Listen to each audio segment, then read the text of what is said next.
Aarav cleared the exam. He proved he wasn't average, but life has a cold, hard truth. Life doesn't test you just once. It comes back, again and again, each time with a more difficult level. Clearing an exam builds confidence, but building something in the real world, that builds character, and character is always forged under extreme pressure. The job began. Everything looked perfect on the surface, but something started gnawing at Aarav. He noticed the people around him. They were tired, talented, but trapped, smart, but stuck. They hated Mondays. They lived for Fridays, and slowly, they had strangled their own dreams. Aarav felt a surge of fear, because in those people, he saw his old self. He wrote a single sentence in his diary: "What if I build something that helps people train their minds?" But training a mind is not easy. Aarav began his research. Founders' interviews, psychology papers, risk-taking behavior. He learned a concept called loss aversion. Humans fear losing more than they desire winning. That's why most people never start. They protect comfort, even if that comfort is slowly destroying them from the inside. Aarav read about visionaries like Elon Musk, who risked everything multiple times. He asked himself, if I don't try today, will I regret it when I'm 40? The answer was instant, yes, and regret is far heavier than failure. He didn't quit his job. He started working at night. Laptop open, ideas messy, no investors, no team, just a sheer obsession. The first version was terrible. The website was mediocre, the content was weak. The response? Zero. He would refresh his analytics 100 times, but there was only silence. That silence stung more than any insult, because silence forces you to doubt your own value. After weeks of preparation, he launched officially. He told his friends, posted everywhere. The result of the first month: no profit, no traction, negative feedback. One comment hit him like a physical blow. Bro, this isn't for you. Stick to your day job. That night, Aarav stared at the screen. His heart was heavy. His confidence was shattered. He thought maybe they were right. This wasn't an exam where a teacher would give the result. This was the market, and the market is brutal. When effort doesn't yield results, you don't just question your strategy, you question yourself. But then he remembered, identity-based habits. If you attach your identity to results, every failure feels personal.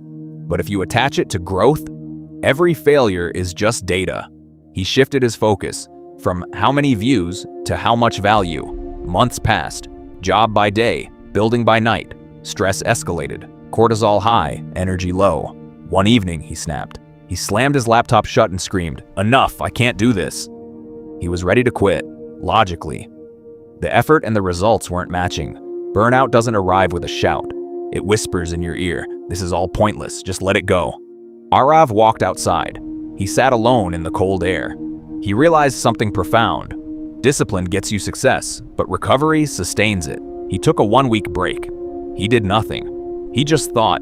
When he returned, he was more dangerous than ever.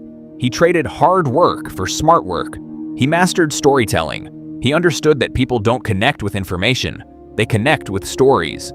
He shared his failures openly. People were stunned. One video caught fire. The comments flooded in. "I needed this.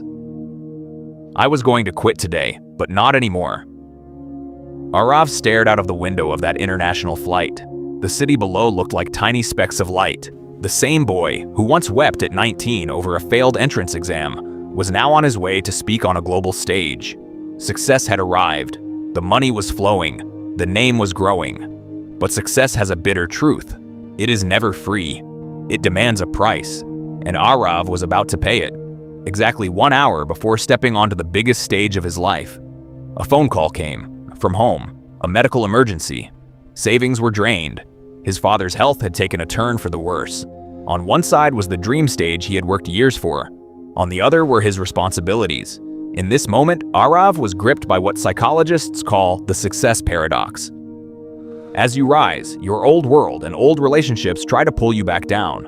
Not because they are evil, but because the speed of growth is never equal for everyone. A war broke out inside Aarav's mind. His amygdala, the brain's fear center, was screaming, "Go back, drop everything." But his prefrontal cortex, the rational brain, whispered, "If you stop today, you will never be in a position to truly help anyone." He took a breath. He arranged the funds for his family and walked toward the stage. Because Aarav had learned one vital lesson. Emotional intelligence isn't just about understanding others. It's about controlling yourself when your world is falling apart. The stage lights flashed on, thousands of faces.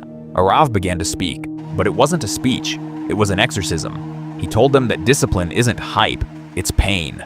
He told them that growth isn't motivation, it's loneliness. He said, as people ask me, what is the secret to success? I tell them, it is the courage to kill your old identity. Until you kill that average version of yourself, the rebuilt version can never truly be born. The crowd rose to its feet, a standing ovation. That day, Aarav didn't just win a business battle. He conquered his own soul.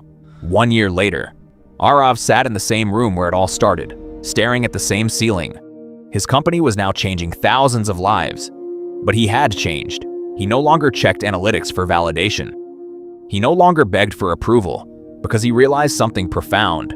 Confidence is not the belief that people will like you. Confidence is the certainty that even if they don't, you will be just fine. Life was still hard. There were new challenges, new enemies, but Aarav now possessed a superpower that no one could take away: the rebuilt mind.